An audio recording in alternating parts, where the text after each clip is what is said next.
बीते 72 घंटे से नेपाल ने जबरदस्त हिंसा देखी, प्रदर्शन देखा, सत्ता में परिवर्तन देखा, प्रधानमंत्री को बाहर जाते हुए देखा और पूरे पॉलिटिकल क्लास के खिलाफ, जिसमें संसद भवन शामिल था, उसमें उसके खिलाफ नाराजगी देखी। यही वो संसद भवन है जिसको आग के हवाले कल जेनजी प्रदर्शनकारियों ने कर दिया था। लेकिन क्या नेपाल में स्थिति अभी भी काबू से बाहर है? इसका जवाब हम आपको इन तस्वीरों से दिखा के देते हैं। इस वक्त नेपाल की आर्मी ने नेपाल की पार्लियामेंट को अपने कब्जे में ले लिया है और इसके बाद जो भी व्यक्ति ऐसा दिख रहा है जिस पे किसी तरह का शक है या फिर जिनको यहां नहीं होना चाहिए, क्योंकि ये हाई सिक्योरिटी जोन है। आप देखिए किस तरह की तबाही कल यहां पे मची है। सारे बैरिकेड्स को निकाल कर फेंका गया। हर वो चीज जिसमें नेपाल की सत्ता जुड़ी हुई थी या सत्ता का सिंबल उससे जुड़ा हुआ था, उसको तोड़कर उसके खिलाफ फ्रस्ट्रेशन निकालकर उसको आग के हवाले करके वो फ्रस्ट्रेशन निकाला गया। यहां तक कि आप प्रदर्शनकारियों की नाराजगी और उनकी प्रिसिशन को समझिए। ठीक ऊपर वहां नेपाल का संसद का नाम लिखा गया था।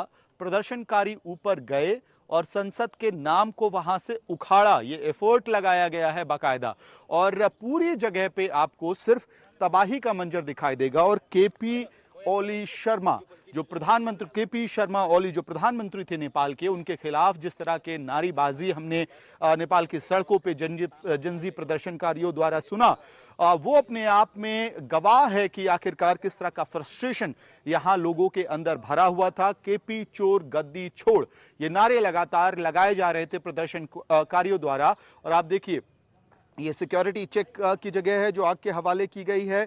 केपी शर्मा ओली के सरकार के खिलाफ नारे लिखे गए हैं और सत्ता के खिलाफ जबरदस्त नारेबाजी आपको हर जगह लिखी हुई दिखाई देगी। लेकिन एक अहम तस्वीर उस बदलाव और तब्दील की हम जरूर देख रहे हैं कि अब नेपाल के हर अहम सड़क, हर जरूरी इंस्टॉलेशन के बाहर इस वक्त नेपाल की आर्मी ने अपनी प्रेजेंस दिखा दी है और प्रदर्शनकारियों को यह कह दिया गया है कि अब किसी भी रूप में सरकारी संपत्ति को नुकसान पहुंचाने नहीं दिया जाएगा।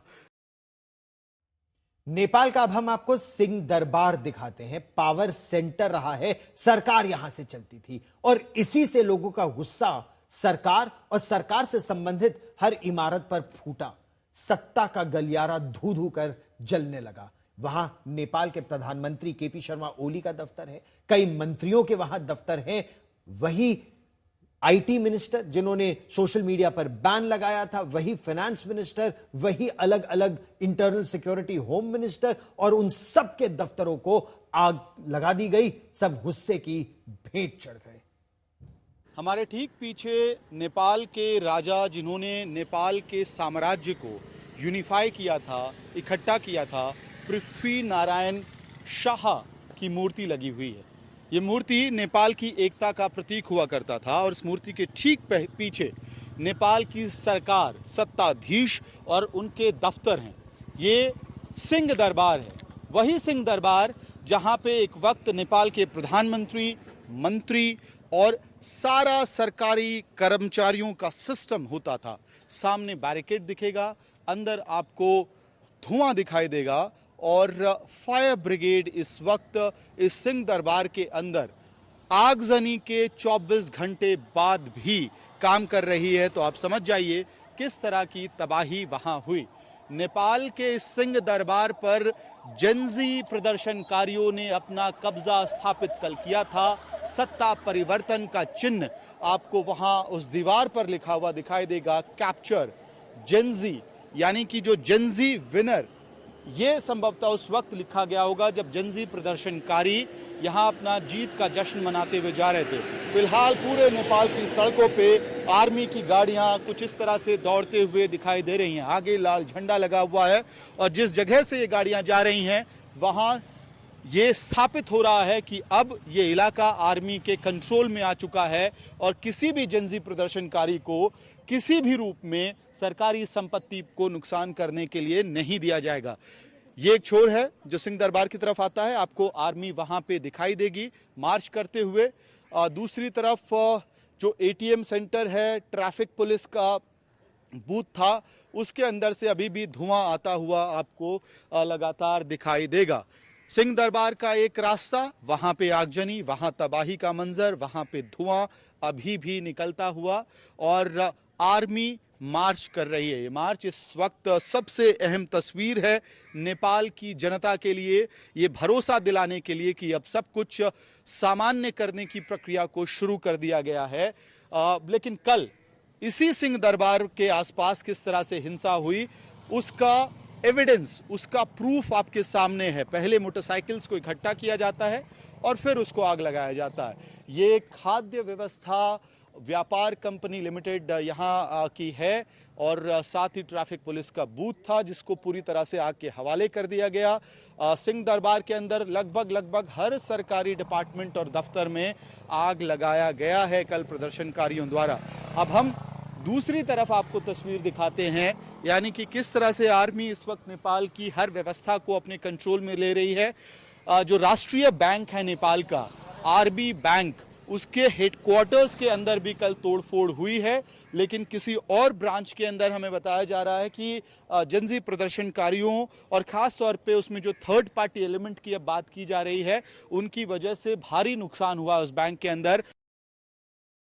न्यायपालिका की अगर बात करें तो लोकतंत्र का सबसे महत्वपूर्ण एक तरह से स्तंभ है और इस बार की जो क्रांति हुई है उसकी आग न केवल सुप्रीम कोर्ट तक पहुंची बल्कि सुप्रीम कोर्ट तक में आग लगा दी गई, अटॉर्नी जनरल के दफ्तर में आग लगा दी गई। सबसे बड़ा नुकसान इसका यह भी होगा कि कोर्ट में हजारों लाखों जो केस डॉक्यूमेंट्स पड़े थे उन डॉक्यूमेंट्स में आग लग गई है। सर्वर रूम में आग लगा दी गई। तो जो बैकअप डॉक्यूमेंट्स वहां पर थे, नेपाल में रिपोर्ट्स के मुताबिक अब वो बैकअप डॉक्यूमेंट्स में भी सर्वर रूम में आग लगने के बाद बहुत ज्यादा क्षति पहुंची है और अब इसका नुकसान आने वाले समय में उन बहुत बड़ी संख्या में लोगों को होगा जिनके मामले कोर्ट में इस समय थे।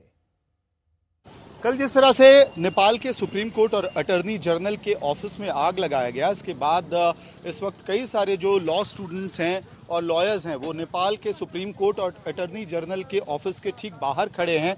उन लोगों से भी हम बात करने की कोशिश करते हैं। आपका नाम क्या है? मेरा नाम सागर केसी है। सागर, आप लॉयर हैं या लॉ स्टूडेंट? लॉ स्टूडेंट है। जो तस्वीरें इस वक्त आप देख रहे हैं, नेपाल के संसद में आग लगा, वो सरकार का सिंबल था, लेकिन सुप्रीम कोर्ट अटॉर्नी जनरल का ऑफिस आग लगा है। इन तस्वीरों को देख के बतौर लॉ स्टूडेंट आप क्या सोच रहे हैं? ये जायज था क्योंकि सुप्रीम कोर्ट ने बहुत भ्रष्टाचारी, बहुत आतंककारी पाल के रखा था, जिसके नतीजे में ये विस्फोटन हुआ।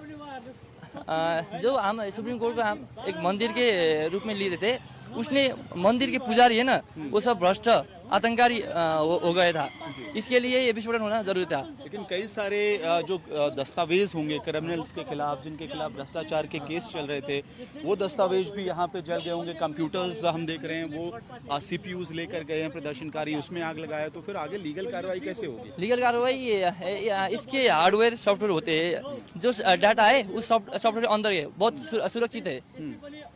तो डिजिटल है डेटा, आप ये कह रहे हो। तो इस वक्त हम कुछ लॉ स्टूडेंट से बात करके आपको बता रहे हैं कि आखिरकार किस तरह से वो देख रहे हैं पूरी स्थिति को। लेकिन ठीक हमारे पीछे नेपाल का सुप्रीम कोर्ट है जो आग के हवाले कल प्रदर्शनकारियों ने किया था।